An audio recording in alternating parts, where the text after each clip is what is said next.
जय हिंद दोस्तों। 2024 में ये दूसरा ऐसा सैटेलाइट है जिसे इसरो ने एक्सपोसेट की लॉन्च करने के बाद में, अगर आपको याद होना चाहिए कि एक्सपोसेट बेसिकली 1 जनवरी को ही लॉन्च किया गया था। इसके बाद में ये ऐसा दूसरा मिशन है जो इसरो ने GSLV F14 बोलिए या फिर इसे इन शॉर्ट इनसेट 3DS बोलिए, Indian national satellite system 3DS मिशन। ये basically weather and communication purpose के लिए इसे भेजा गया है और ये जो बेसिकली भेजा गया है ये आंध्र प्रदेश के श्री हरिकोटा सतीश धवन जो स्पेस सेंटर है यहाँ से ये भेजा गया है। जैसे कि आप आर्टिकल में यहाँ देख सकते हैं कि India successfully launches 3rd generation meteorological satellite INSAT 3D into orbit. आपको बता दी कि ये एक जियो सिंक्रोनस सैटेलाइट है और ये जियो सिंक्रोनस जो ऑर्बिट है वहां पर जाकर वो बेसिकली डेस्टिनेशन तक पहुंचना है, जिसकी हाइट कहा जाता है 35,000 किलोमीटर तक अप्रोक्स मानी जाती है। और इसरो ने भी इसके रिगार्डिंग यहाँ पे ट्वीट करते हुए ये कहा है कि GSLV F14 INSAT 3DS mission the vehicle has successfully placed the satellite into the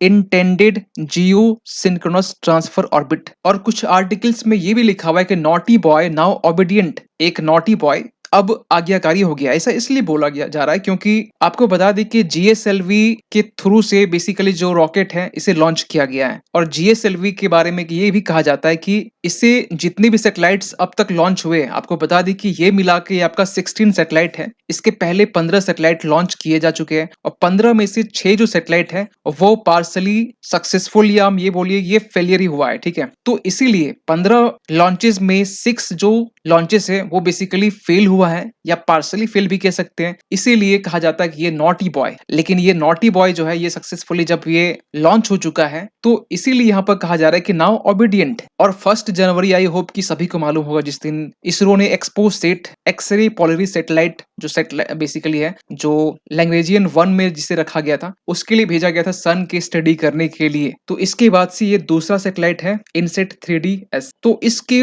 इस लॉन्च को लेकर यहाँ पर जो इसरो के चीफ है एस सोमनाथ, इनकी तरफ से ये कहा गया है कि I am very happy to announce the successful accomplishment of the mission GSLV F14। और इस खुशी का बेसिकली रीजन यही है कि 40% हम लोग फेलियर देख चुके हैं और ये सक्सेसफुली ये लॉन्च हो गया है। तो ये एक बहुत बड़ी बात है क्योंकि एक्सपोसेट को हमने यहाँ से लॉन्च किया था PSLV से, पोलर सैटेलाइट लॉन्च व्हीकल से। ये GSLV है, इसका रिकॉर्ड थोड़ा सा खराबी होता है। और ये भी कहा जा रहा है कि the spacecraft has been injected into a very good orbit, मतलब बिल्कुल सटीक निशाने पर लैंड हुआ है और जिस तरीके से एक्सपेक्ट की जा रही थी कि ये जो व्हीकल्स है सैटेलाइट परफॉर्म किया जाएगा उस तरीके से प्रॉपर परफॉर्मेंस यहाँ पर दी गई है। और कहा यह जा रहा है कि जो इनसेट 3DS है ये basically next generation weather satellite है। आपको बता दें कि ये एक वेदर सैटेलाइट है, कुछ किसी सन और मून की स्टडी करने के लिए नहीं भेजा गया, ये बेसिकली सिविल पर्पस के लिए भेजा गया है। लेकिन हाँ, इससे पहले हमने भी बहुत सारे सैटेलाइट भेजे कम्युनिकेशन वेदर सैटेलाइट, लेकिन ये जो बेसिकली है ये नेक्स्ट जनरेशन है,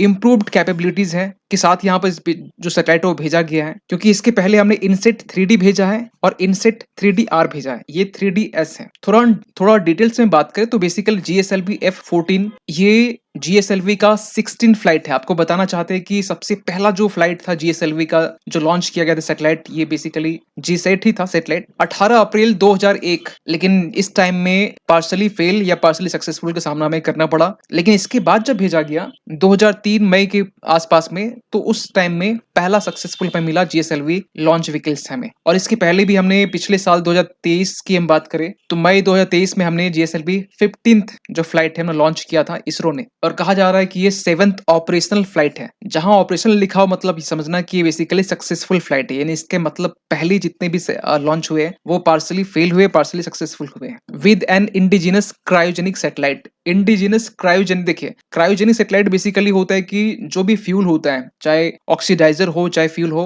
वो बेसिकली फ्रोजन फॉर्म में होता है ताकि इंजन को और थ्रस्ट मिल सके। और हमारे पास में शुरुआत में लिक्विड प्रोपेलेंट था, सॉलिड प्रोपेलेंट था, लेकिन हमारे पास में क्रायोजेनिक टेक्नोलॉजी नहीं था जिसके कारण इंजन बना सके। तो इसके लिए रसिया ने हमारी मदद की और आज के टाइम में जब पिछले साल जब चंद्रयान 3 यहाँ से भेजा गया तो इसमें जो लॉन्च व्हीकल्स यूज हुआ उस लॉन्च व्हीकल्स में CE क्रायोजेनिक इंजन GS20 जो कि इंडिजिनस क्रायोजेनिक इंजन है, जो कि हिंदुस्तान एरोनॉटिकल लिमिटेड ने लॉन्च इसे बेसिकली बनाया है और ये कंप्लीटली इंडिजिनस है। इसके पहले हमने इंजन्स खरीदे थे 1986-87 की हम बात कर रहे हैं, लेकिन अब आज के टाइम में क्रायोजेनिक इंजन खुद का है, इंडिजिनस है। सो अगर हम इस रॉकेट की बात करें, जो बेसिकली जो हाइट बताई जाती है 51.7 मीटर, जो आप इसका हाइट अगर आप देख पा रहे होंगे तो इवन की 420 टन तक जो मास है उसे लिफ्ट ऑफ कर सकता है, और इवन की जो टोटल जो वेट है इनसेट 3DS का, इसका 2274 केजी है, यानी कि हम 2274 केजी भी कह सकते हैं, और जिसे जियो सिंक्रोनस ट्रांसफर ऑर्बिट में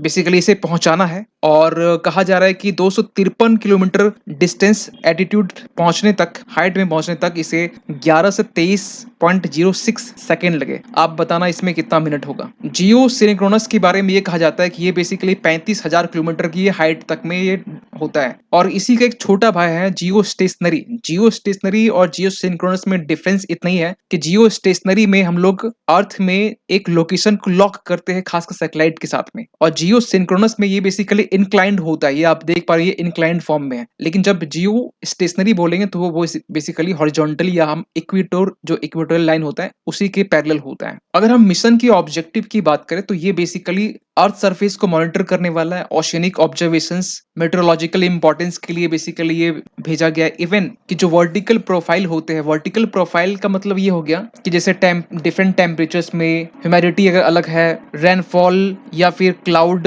या स्टॉर्म्स, ड्राउट की सिचुएशंस में किस तरीके से ये मेट्रोलॉजिकल पैरामीटर्स मेजर करता है, इसको लेके बेसिकली ये चीजें बात करती है। इवन की आपको बता दी कि डेटा कलेक्शंस और डेटा डिसेमिनेशन, डेटा डिसेमिनेशन का मतलब हो गया प्रचार करना या डेटा को ट्रांसमिट करना, तो इसकी भी कैपेबिलिटीज हैं खासकर इस सैटेलाइट में। इवन कि आपको बता दें कि ये सर्च एंड रेस्क्यू सर्विसेज भी ये सैटेलाइट प्रोवाइड करने वाला, अभी हम आगे हम थोड़ा और डिटेल में बात करेंगे। तो GSLV F14 जो है बेसिकली 3 स्टेज लॉन्च व्हीकल है। 3 स्टेज लॉन्च व्हीकल मतलब इसमें सॉलिड भी है, लिक्विड भी है, क्रायोजेनिक इंजन भी है। तो फर्स्ट जो बेसिकली कहा जाता है GS1 स्टेज, आप ये मत समझना कि यूपीएससी का GS पेपर 1, पेपर 2, पेपर 3 और पेपर 4 एथिक्स, ऐसे मत समझना। ये बेसिकली GS1 कुछ और, जियो स्टेशनरी 1 है, ठीक है, जियो सिंक्रोनस, सॉरी। तो GS1 है बेसिकली यहाँ पर सॉलिड प्रोपेलेंट होता है, यानी सॉलिड फ्यूल होता है, इन शॉर्ट ये मान चलिए। आप अगर यहाँ पर देख पाएंगे तो ये बेसिकली, ये जो आप साइड में देख पा रहे हो, ये पोर्शंस, ये नीचे वाला पोर्शन जो बेसिकली एक हाइट तक जाने के बाद में ये सेपरेट हो जाता है। तो GS1 सबसे नीचे वाले पोर्शन में होता है, जिसमें बेसिकली यहाँ पर